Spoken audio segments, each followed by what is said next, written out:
సిరి చాలా అందంగా ఒక పెళ్లి కూతురులాగా తయారవ్వడంతో ఇంట్లో వాళ్ళందరికీ అనుమానం వచ్చేస్తుంది.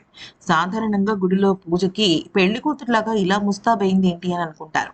అయితే ఇక సీత అలాగే రామలిద్దరూ కూడా సిరిని చూసి మురిసిపోతుంటారు. కానీ సిరి వాళ్ళ అమ్మ శ్రీలత మాత్రం చిన్న పూజకు ఇన్ని నగలు, ఇంత మంచి పట్టు చీర, ఒక పెళ్లి కూతురులాగా తయారయ్యావేంటి సిరి అని ప్రశ్నిస్తుంది. అప్పుడు సీత ఎలాగోలాగా ఆ అమ్మాయిని కవర్ చేస్తూ నేనే తనని రెడీ అవ్వమని చెప్పానమ్మా అంటూ కొద్దిగా కవర్ చేస్తాడు. కానీ శ్రీలత కనిపెట్టేస్తుంది. సందీప్‌ని పిలిచి సీత ఏదో ప్లాన్‌లో ఉన్నాడని, అందుకే ఇదంతా చేస్తున్నాడని మొత్తం అంతా కూడా అనుమానాన్ని బయటపెడుతుంది. ఇక శ్రీవల్లి గురించి మనం చెప్పాల్సిన అవసరం లేదు కదా!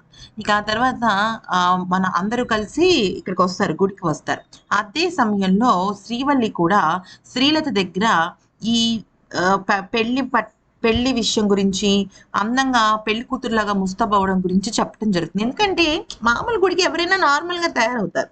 ఇప్పుడు రామలక్ష్మి కూడా కొత్తగా పెళ్ళైనప్పటికి సింపుల్‌గా తయారైంది. కానీ శ్రీ శ్రీవల్లి మాత్రం మంచి పట్టు చీర సిరి మాత్రం మంచి పట్టు చీర, నగలు పెట్టుకొని పెళ్లి కూతురులా ముస్తాబయ్యేసరికి ఇక అందరూ షాక్ అవుతారు. అదే సమయానికి మాణిక్యం వచ్చేసరికి మాణిక్యానికి సీత ఇండైరెక్ట్‌గా వార్నింగ్ ఇస్తాడనమాట. ఏమనంటే, "మావ నీకిక నుంచి చూడు ఎటువంటి ట్విస్ట్‌లుంటాయో" అంటూ షాక్ అవుతాడు. షాక్ చేస్తాడనమాట. కానీ ఈలోపు మాణిక్యం కూడా సిరి బట్టలు చూసి షాక్ తింటాడనమాట. ఏంటి నా కోడలు ఇంత అందంగా ముస్తాబైంది, ఏదో అనుమానం కొడుతోంది అనుకుంటాడు. ఇక శ్రీలత ఏమంటుందంటే సీత దగ్గరికెళ్ళి, "నాకు నీ పద్ధతి నచ్చలేదు సీత. మనం పూజ చేయించుకుని, మన సిరికి పూజ చేస్తుంటే, ఆ మాణిక్యం కుటుంబాన్ని నువ్వెందుకు పిలిచావు?" అంటూ ప్రశ్నిస్తుంది. ఏదో మతలబు ఉంది అని చాలా భయపడుతూ ఉంటుంది శ్రీలత. ఈలోపు అక్కడ గురువుగారు ఏమంటాడంటే, ఈ ఈ అమ్మాయి ఎవరు అని చెప్పబోతుంటే, ఈ అమ్మాయి పేరు రామలక్ష్మి. నీ ధర్మపత్ని. మీ ఇద్దరిది జన్మజన్మల బంధం. పవిత్రమైన సంబంధం. మీ ఇద్దరిని ఎవ్వరు విడదీయలేరు అనంగానే రామలక్ష్మి, సీతాకాంతలిద్దరూ షాకవుతారు. ఎందుకనంటే, ఆయనకి జరిగే కాలం, జరగబోతున్న కాలం, జరిగే అన్నీ కూడా తెలిసిపోతూ ఉంటాయనమాట.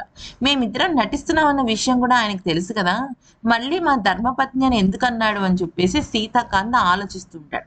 ఈలోపు మాణిక్యం గురించి ఆ స్వామీజీ కనిపెట్టి ఏమంటాడంటే, "నువ్వు పులి మీద స్వారీ చేస్తున్నావు.